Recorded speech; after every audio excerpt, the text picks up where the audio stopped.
feathers in this war bonnet, 30.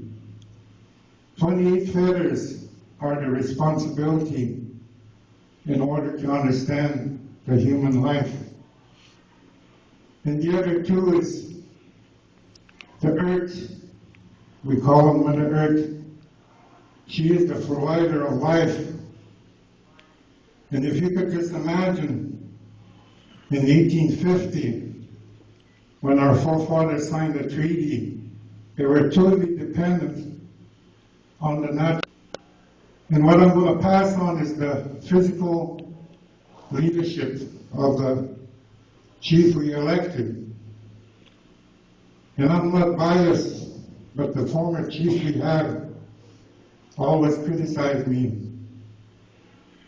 They wanted to win by condemning me.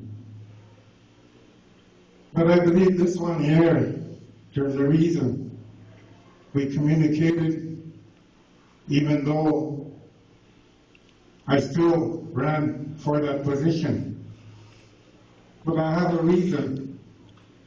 My own direct family depend on me for spiritual support. And sometimes it's wrong for them to think I let them go and turn them down. But it all turned out okay. So, having said that, this war bonnet here to represent what our forefathers had represented. I went and wore this in the chambers of the Queen, try to get recognition and tell them we are the only persons that own Canada. All the other people that are here are only title owners for the sake of law. In the old system, in international law, the Queen controls many countries because she signed those treaties, and they honor religion. We are connected to God, we are connected to earth, we are connected to each other. One of the things you learn when you say, my sister, Doema,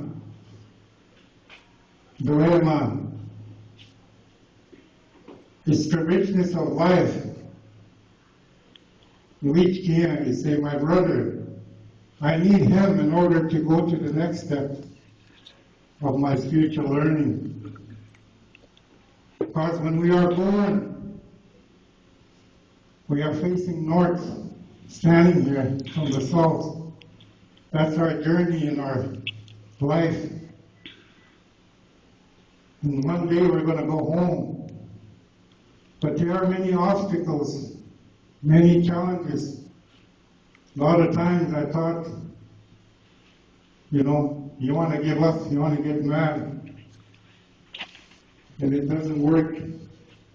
When you accept it, then it works. Then I participated at the United Nations, developing the protocols. How are they going to recognize indigenous people all over the world? We are indigenous people. We are connected to the land. This is our home. So it was a great honor for me to wear this hat for you from Galway. And now those indigenous rights are recognized in Canada.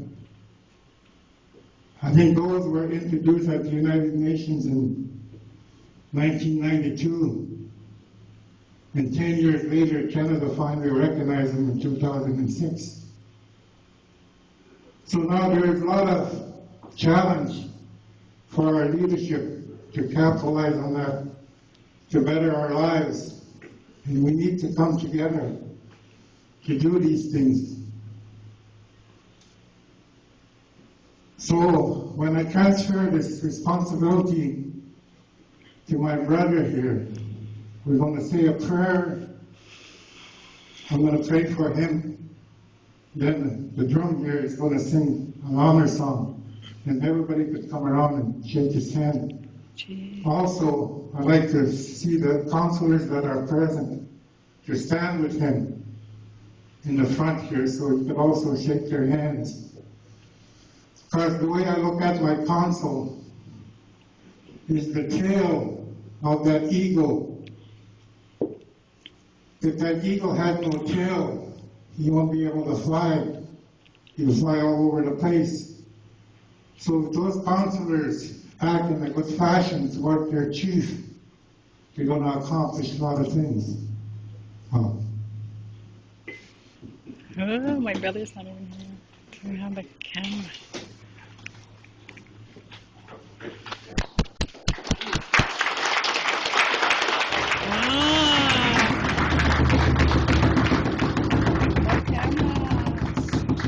Mary,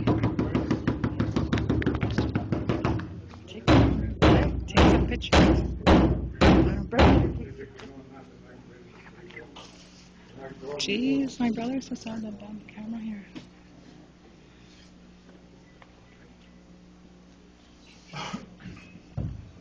Sing a song. We'll shake his hand.